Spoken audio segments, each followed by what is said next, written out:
Welcome everyone, I'm the 7th Sword, and now it's time to show you how I beat the fire giant in Elden Ring. I'm going to go over what equipment that I used, that I really liked, that worked well for me, and I'm also going to show you his move set, what to do, what not to do, things like that to give you a strategy.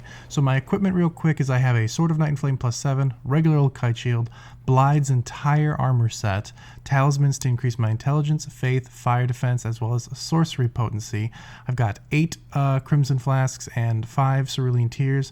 The wondrous physic flask, which with the bubble tier, which gives you that shield, which is really nice. And then here are my stats real quick. So all right, but now let's get into the boss battle. Okay, so when you ride in, he's actually going to do usually one of 2 moves. He'll either throw the snow at you using the giant dish, or he's going to do this big back lunge into a grand slam. If he does the disc into the ground, he's going to throw the snow at you. You can actually have a well-timed horse jump. If you do a perfect time, you won't take damage, and neither will your horse. If you do a decent jump, only the horse will take damage. You won't get knocked off, and you'll be fine. In this case, you'll see that my horse took the damage, and I was able to continue without getting knocked off or take any damage.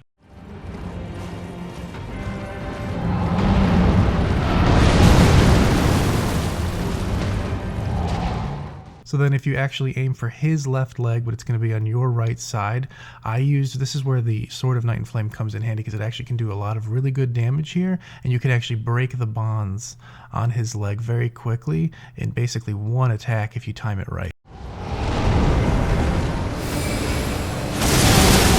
So his bonds will break, and actually you're going to want to go to the side that he's not covering his leg on, because then you'll do more damage. If you go to the side where he's covering his leg with his hand, you're going to have to go through his hand, and you're not going to do as much damage. So if you go to the right side over here, you'll see that my sword is going to do some pretty ridiculous damage with that beam.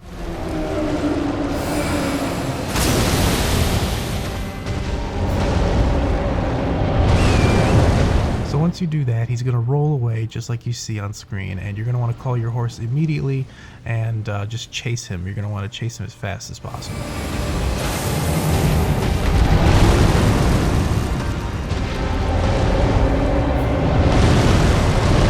So this is where he gets more dangerous because he starts using pyromancies.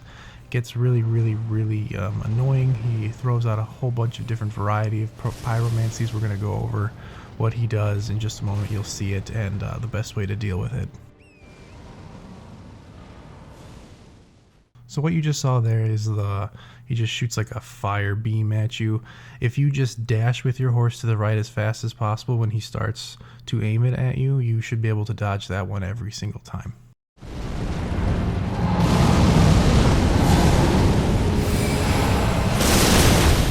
This one here is trickier, and he summoned it at kind of an inopportune moment during the fight, but you're going to want to watch out for this giant fireball that he casts. He'll extend his palm outward and he'll manifest the fireball, and it's going to start chasing you, and it won't explode until it gets close enough to you, and then it actually leaves like fire magma on the ground that can continuously burn you, which is really annoying. Usually how you want to deal with this, again, this is a precarious situation, but usually you want to wait for him to cast this fireball, and then you want to actually control detonate it yourself on your horse, get close to it, and then immediately veer away. You're going to see examples of this later on in the fight when he actually starts summoning 2 of them at the same time.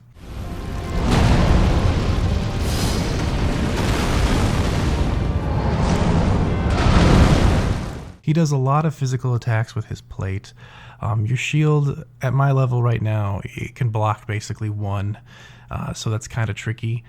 Your best bet is to dodge them, block if absolutely necessary. If you know it's the last hit, then you can block it, but you're going to want to just time your dodges. They're really slow, they're really telegraphed, and if you're on your horse, you can usually just run in between his legs most of the time, but be careful because sometimes he'll turn on a dime and then slam you, especially if you're locked on and you're following his leg. I would lock off and then just run through his legs if you're worried.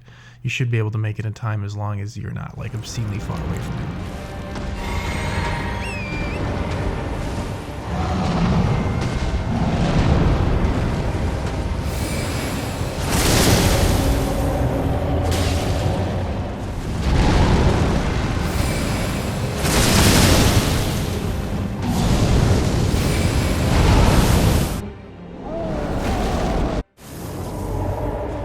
So at this point of the fight, you snap his leg and he rips it off and he can no longer walk. He ditches the plate and he starts just using tons of pyromancies and then up close physical slam attacks. The best thing to do in this stage, especially with this specific build with a Sword of Night and Flame, is to just get back behind him and just spam that beam as much as possible, since that's your big damage dealer. It's kind of annoying to hit him with it because the targeting on him is really annoying. Never really be in front of him to attack him because he's going to just burn you with his hands or slam you. Even if you're behind him, you want to keep your distance behind him because he can kill you when he rolls away, and he's going to roll a lot, as you can see. And just an important tip, keep an eye on your mana. Towards the end of this fight, I still managed to do it, but I didn't keep an eye on my mana, and if I had, it would have been over much faster, but I do a little bit of a mess up there at the end.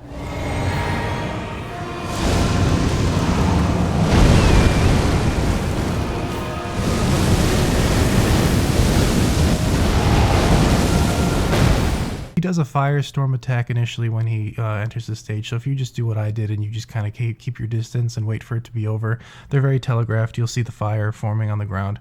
He can do this before this stage as well, so just make sure to like tilt your camera so you can see the ground and you could just see all the spots, and your main priority at that point is to dodge those fire pillars, because if you're caught in those things, they're just going to burn you to death. But then see what I do is I come back behind him here. He starts doing this volcano eruption. This is really the best place to be when he's doing this volcano eruption, because it's not going to hit you here. It spreads out away from him, and so if you're right up against him, you're not going to get hit by it at all.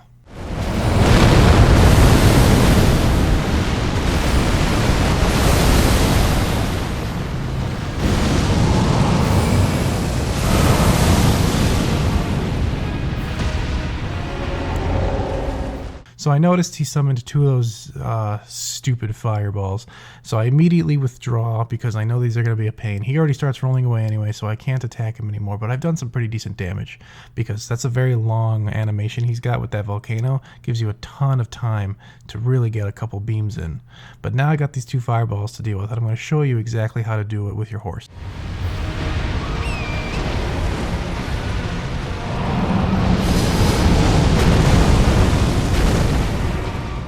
This is very important. You're going to see he's going to lift up his right hand and he's going to go to punch you.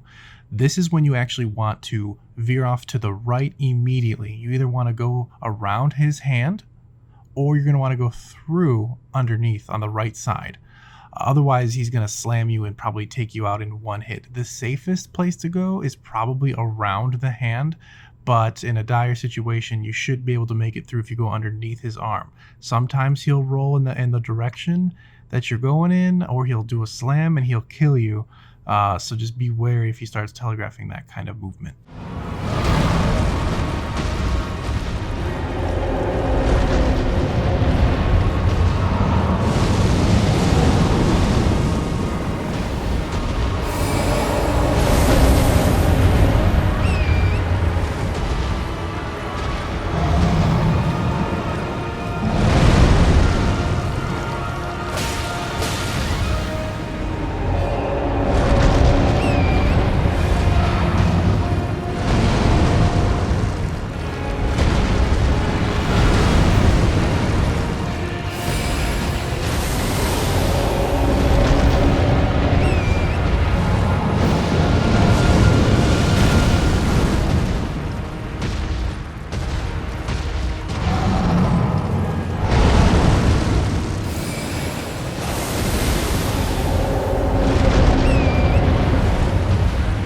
Quick pro tip here, if you see him in this corner with the fog wall, just leave him alone.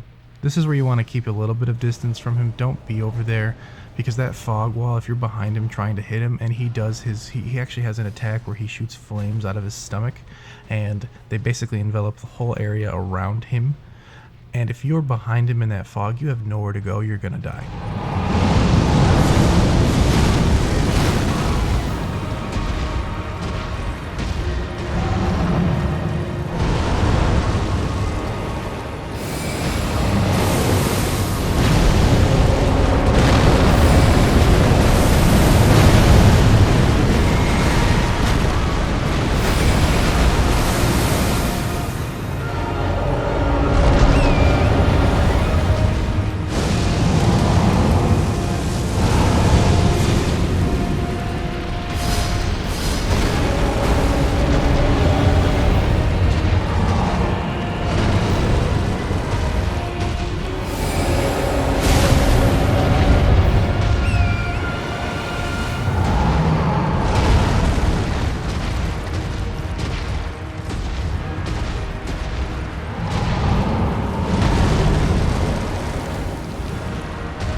And there you have it. That's how you beat the fire giant in Elden Ring. I hope this helped you out. Thank you so much for watching, and I'll see you guys later.